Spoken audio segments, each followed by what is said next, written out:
speeding. And action! Hello and welcome to Sahara TV. Today we have someone who is described as the backpacking doctor. That has a nice ring to it. He quit his job as a doctor to take this exciting journey traveling around the world. He so far traveled to 76 countries in 3 years, and today he's in Nigeria and he is in our studios. Welcome, Dr. Ali Karim. Thank you. Alright. Where are you from and why have you decided to embark on this journey? So I'm actually from Washington, D.C. in USA, and my parents are actually from Afghanistan, so I'm not a full-blooded American in that sense, but I was born and raised there, and I'm a doctor, internal medicine physician that lived and worked in Washington, D.C. for a number of years, but I chose to leave everything behind a few years ago because I wanted to enact greater change than what I thought I was doing as a physician. I was seeing 15 to 20 patients a day in a hospital setting, taking care of serious conditions like pneumonia, cancer, infections all over the body, diabetes, heart disease, but I felt like these patients were not improving, and they kept coming back into the hospital every day, every week, every month, and they would pass away anyway. So I thought that I wasn't actually doing anything significant for the world. So I quit my job, I gave up my penthouse apartment next to the White House, gave my dog to my friend, gave my clothes to charity, sold my car, and the next day after I quit, I left the country. And I haven't been back since I left. I haven't seen my family, haven't seen my friends, haven't seen my home, but I've been in 76 countries filming this documentary to show the reality of the world, to raise awareness and educate the people around the world so that they can prevent bad things from happening before they happen. Yeah, so what in your experience has been, the common thing that binds us as humanity? You've been to 76 countries, experienced different cultures. So what is that one thing? It mustn't be one, but what is your takeaway from being in all those countries? Love. It's definitely love. When you look at the negativity in the world right now, when you look at racism in America, xenophobia, fear of religions, when you look at hatred and war, everything that is tearing apart the world right now, when you get people like Donald Trump being elected as president and saying the things that he's saying in America, the rise of nationalism all over Europe, the corruption all over Africa, the issues all over Central Asia and the Middle East with wars and sectarian violence, etc. That's all arising from a place of a lack of love. And with love, you have to have awareness. You have to have a desire to be selfless and the ability to not get angry, the ability to educate, the ability to learn, the ability to teach others. And once we do that, the capacity for love, the capacity for understanding will increase, and a lot of these negative things around the world will fall away.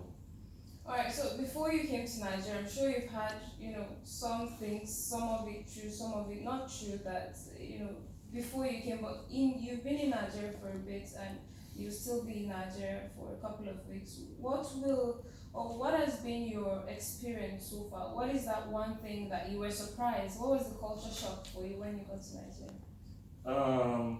I can't say I was surprised because there's so many Nigerians in America. A lot of my friends in America are Nigerian, a lot of the nurses and doctors I worked with are Nigerian. So I already knew this culture before I came. And actually what I saw in America, the friendliness of the Nigerians, it's true here too. Some of the most friendly people in the world. Well, we do have social, economic issues. You witnessed the elections that happened a few days ago. What was your assessment of that?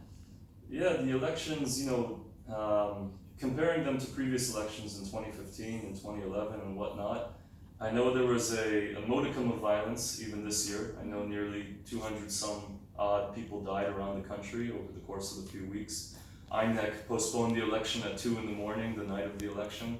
There was a lot of controversy whether there was rigging and ballot affectation and things like that. So I know that there's a lot of controversy surrounding your elections, but in respect to previous elections, I would say it was kind of smooth.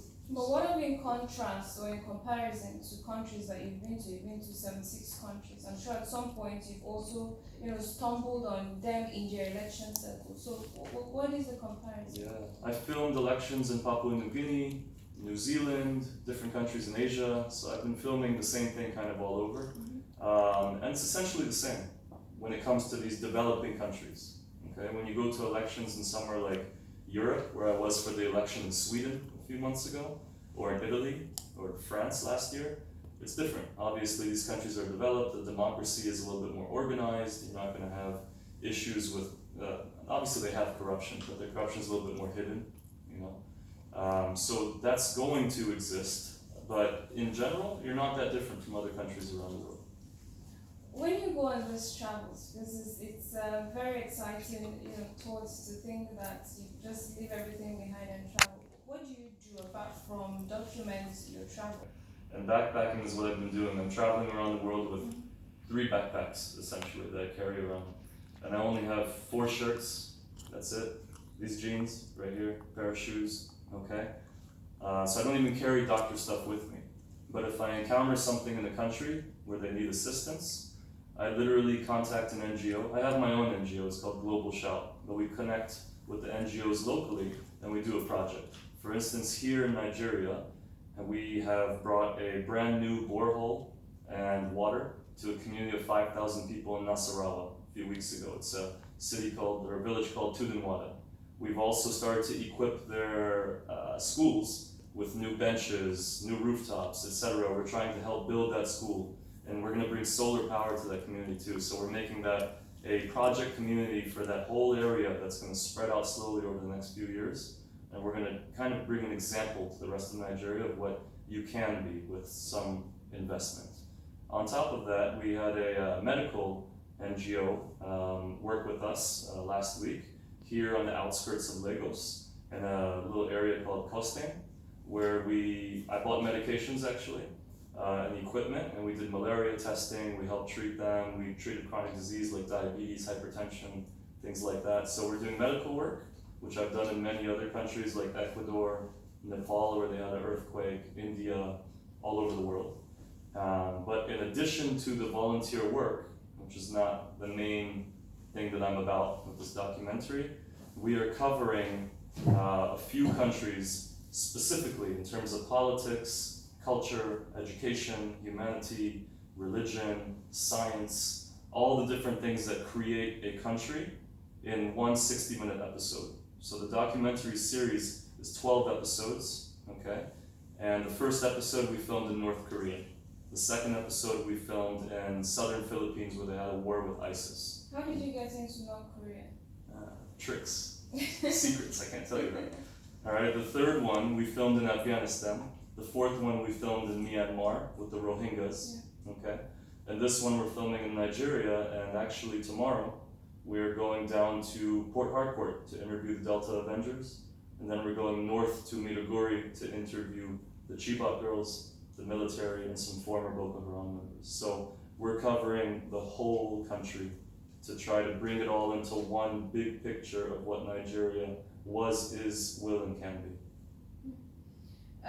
All this costs money, your travels, your medical outreaches, your giving back to society and all that. How do you raise money, or how do you come about the money? Are you some trust fund baby who has like a slush fund sitting somewhere, or how do you raise money? I would say that's a secret, but I'll tell you.